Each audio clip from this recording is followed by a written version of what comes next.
آپ کے سامنے تفصیلی دلائل پیش کیے. آج کی اس نشست میں چند حوالہ جات مزید پیش کر کے ان کے اعتراضات کے جوابات بھی آپ کے سامنے رکھ رہا ہوں. سب سے پہلے جو مزارات کے لحاظ سے ان کا اعتراض ہے اور معاذ اللہ کہیں قبر کے اوپر کوئی کمرہ بنتا ہے، اس کو وہ مستقل اپنے فتووں کا نشانہ بناتے ہیں کہ دیکھو انہوں نے قبروں کے اوپر کمرے بنانے شروع کر دیے، گنبد بنانے شروع کر دیے اور اتنی اتنی بلڈنگیں کھڑی کرنی شروع کر دی. یہ دیکھو میرے ہاتھ میں تاریخ المدینہ المنورہ ہے، یہ ابن شبہ کی ہے، 262 ہجری میں جن کا وصال ہوا. بڑے پرانے امام ہیں. یہ جلد نمبر 1 ہے اس کتاب کی.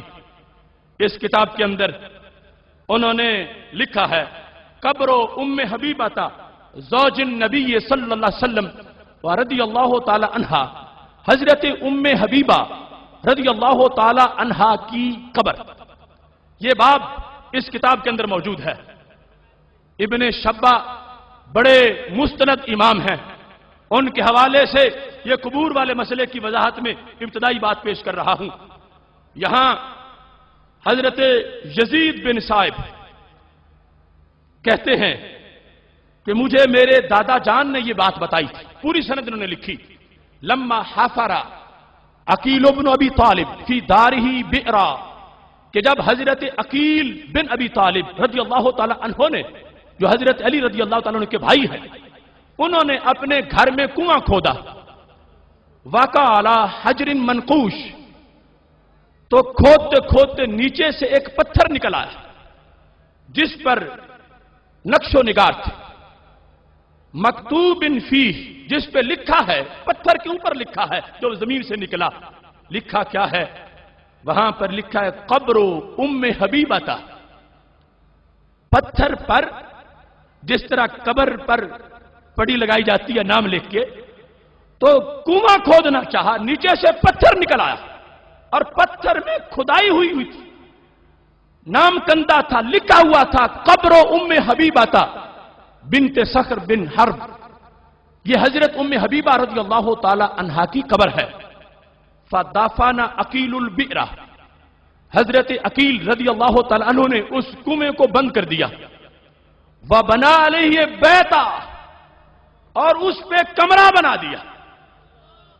وبنا علیہ بیتا، جب پتا چلا کہ یہاں تو امی جان کی قبر ہے، حضرت ام حبیبہ کی قبر ہے، اس جگہ انہوں نے کھدائی پھر نہیں کی بلکہ اس قبر کو بنا دیا. اور قبر اوپر زمین کے اب نظر آ رہی تھی. پہلے تو زمین مٹی غالب آ چکی تھی، قبر دب چکی تھی. اب انہوں نے اس کو اوپر واضح کیا اور وہ بنا علیہ بیتا، اور اس پر گھر بنایا، اس پر یعنی کمرہ بنایا.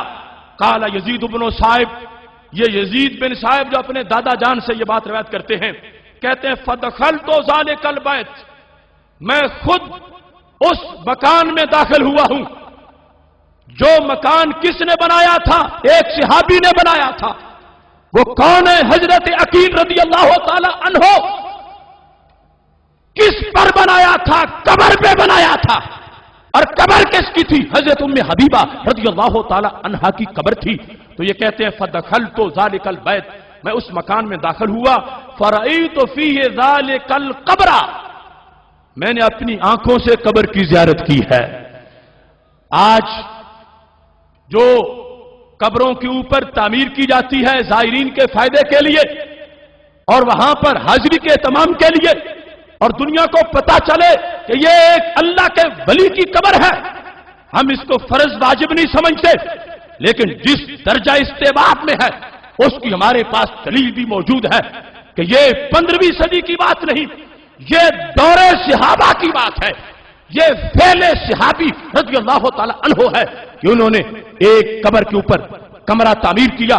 اور راوی کہتے ہیں میں اس کمرے میں داخل ہوا، مجھے پہلے جہاں کنواں کھودا جا رہا تھا وہاں بنی ہوئی قبر نظر آئی تو پتا چلا اہل سنت و جماعت اپنی طرف سے مسلک گھڑنے والے نہیں ہیں، بلکہ جو چیز شروع سے چل کے آئی ہے اور جو اس کا درجہ ہے اس درجہ کے لحاظ سے اس چیز کو ماننے والے ہیں.